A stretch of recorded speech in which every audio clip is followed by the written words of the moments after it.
situation des licenciements initiés par le SNAP. C'est le premier point. Nous retenons ceci. 2 ans de service. Monsieur le directeur général du SNAP n'a pu faire le recensement biométrique de l'ensemble des boursiers guinéens à l'étranger et publier une liste générale. D'après l'une de ses sorties médiatiques,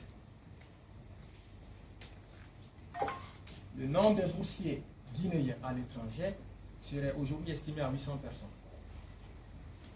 Il est quasiment impossible pour nous de croire à cette information. Le deuxième point, la situation des compléments de bourse, des primes de vacances et des billets d'avion retour par pays de 2020 à 2023.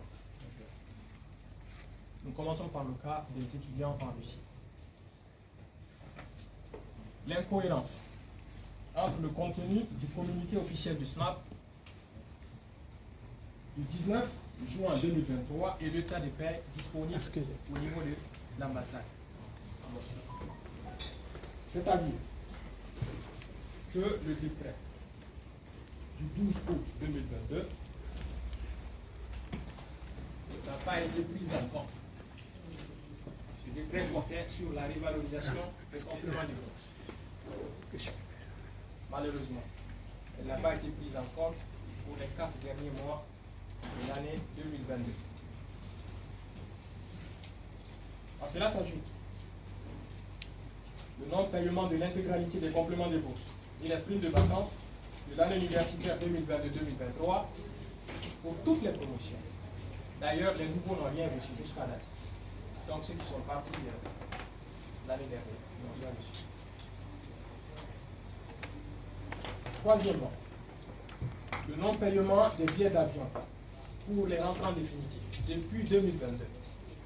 Donc, depuis que cette nouvelle équipe est venue à la tête du SNAP, pas d'achat de billets de retour pour les rentrants définitifs. Comment voulez-vous qu'on vienne servir notre pays si vous n'êtes même pas capable de nous acheter des billets de retour? C'est juste étonnant. Ce n'est pas tout. Le retrait de 10 $ sans justification sur la bourse de janvier à juin 2022 pour tous ceux qui font les niveaux master et doctorat des promotions 2020-2021 et 2021-2022.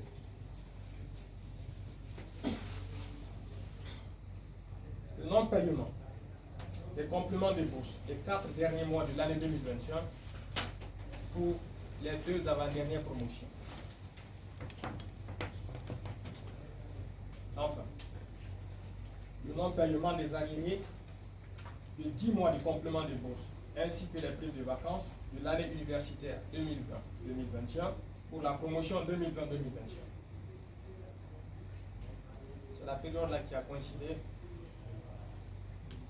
à la période de pandémie, Covid-2019. Ce non-paiement qui est d'ailleurs justifié par le directeur général comme non pris en compte par le règlement des statuts qu'il aurait mis en place. Cela parce que selon lui, la bourse n'est payée à l'étudiant que quand il arrive dans le pays d'accueil. Une situation qui ne nous est jusqu'ici pas justifiée.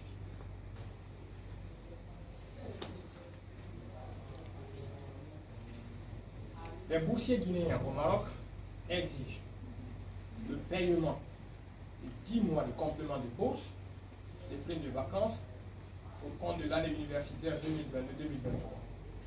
pour les étudiants de la première année. Ensuite, ils exigent le paiement de 6 mois de complément de bourse et des primes de vacances de l'année universitaire 2022-2023 pour les étudiants des anciennes promotions. En plus de ça, 14 étudiants ont été omis de la liste, sans justification, alors qu'ils sont en situation de classe.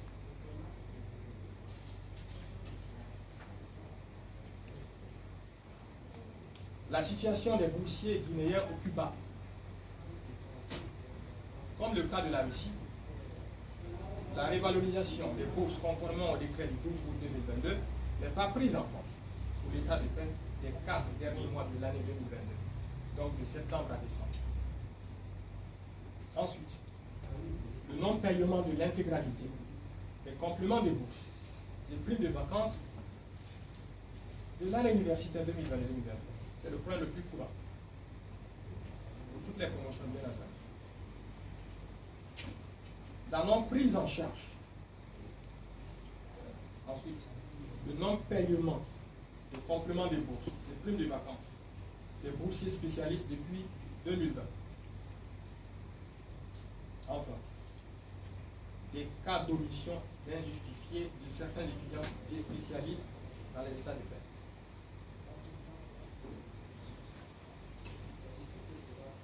Le cas des boursiers guinéens en Égypte, Soudan. Le non-paiement de l'intégralité des compléments de bourse, j'ai des primes de vacances de l'année universitaire 2022-2023 pour toutes les promotions. Ils exigent la réintégration de tous les étudiants réguliers, c'est-à-dire en situation de classe, dans les rangs des boursiers guinéens. Il s'agit respectivement de 205 étudiants en 2021, 105 étudiants en 2022 et 73 étudiants en 2023. Le paiement des primes de vacances de l'année universitaire 2021-2022 pour toutes les promotions.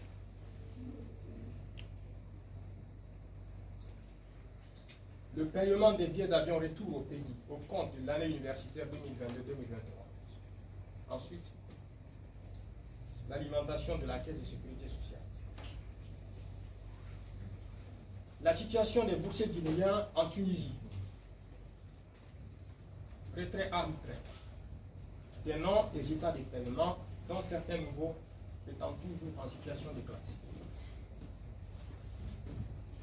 Des étudiants en cycle de master recevant 100 $ par mois au lieu de 120 $. Ça, c'est du vol. Les stagiaires de la promotion 2021 ont reçu 740 $ par personne au lieu de 900 $ annuellement.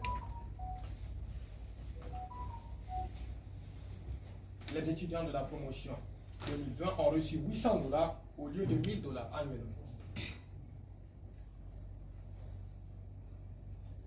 Le non-remboursement des billets d'avion pour les finissants.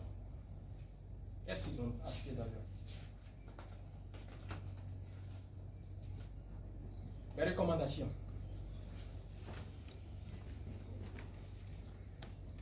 Excellence, colonel Mamadi Doumbouya, président de la transition, président du CNRD, chef de l'État, au nom des boursiers guinéens,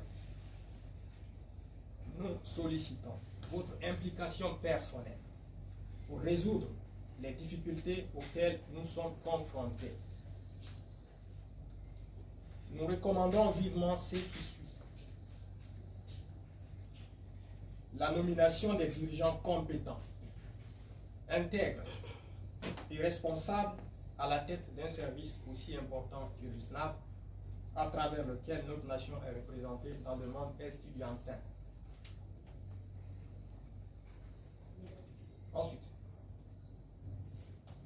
le paiement de l'intégralité des compléments de bourse et des primes de vacances de l'année universitaire 2022-2023 pour tous les boursiers conformément au décret de la révalorisation des bourses d'entretien ainsi que les arriérés des années comme catégorisées SIRO et par pays d'accueil.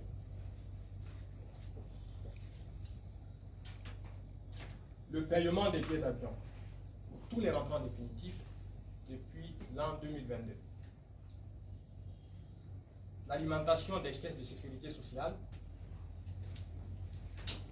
La publication des listes de paiement par pays d'accueil et de la liste générale des boursiers guinéens au début de chaque année académique.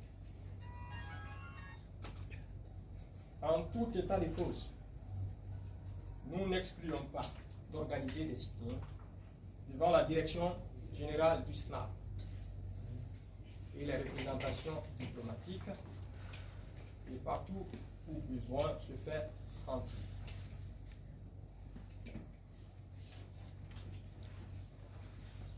Nous sommes convaincus que les dispositions d'urgence seront prises pour répondre à cette situation préjudiciable aux boursiers guinéens. Recevez nos vifs remerciements pour l'attention que vous portez à la formation depuis votre accession au pouvoir et espérons ardemment que vous prendrez des mesures adéquates pour répondre à cette requête légitime. Que Dieu protège la Guinée et les Guinéens. Nous vous remercions. Nous ne savons pas. C'est ça la réponse. Notre dernier recours, ou non, éventuellement l'avant-dernier recours, c'est cette conférence. Si ça ne marche pas, peut-être qu'on ira maintenant manifester devant la direction générale du SNAP. On a déjà eu à manifester devant les représentations diplomatiques à l'étranger, mais ça n'a pas porté fruit. Et pourquoi ces directeurs continuent toujours à être directeurs, on ne sait pas. C'est pourquoi ce matin, nous sommes devant les médias, dans notre pays, pour nous adresser humblement à notre président de la République, afin qu'il puisse prendre ses dispositions face à cette situation. Donc, par rapport aux chiffres,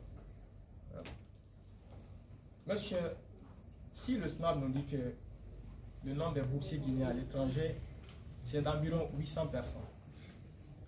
Mais ça, c'est une catastrophe. Seulement le Maroc n'a pas moins de 400 étudiants.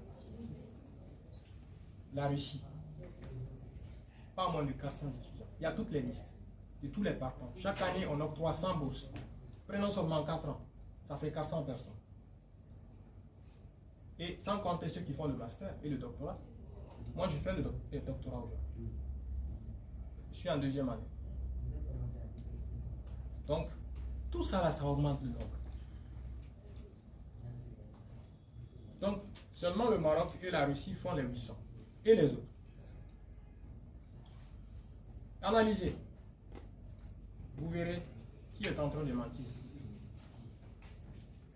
Ok. C'est une arrogance. Ils n'ont rien fait du tout. On a même on a eu à faire des manifestations devant les représentations diplomatiques dans différents pays. Mais ça n'a pas porté fruit. C'est pourquoi nous avons décidé. C'est la première fois dans l'histoire de la République de Guinée que les boursiers guinéens de l'étranger puissent organiser une conférence de presse sur place. Donc, pour attirer l'attention de M. le Président de la République. C'est pourquoi nous sommes là ce matin.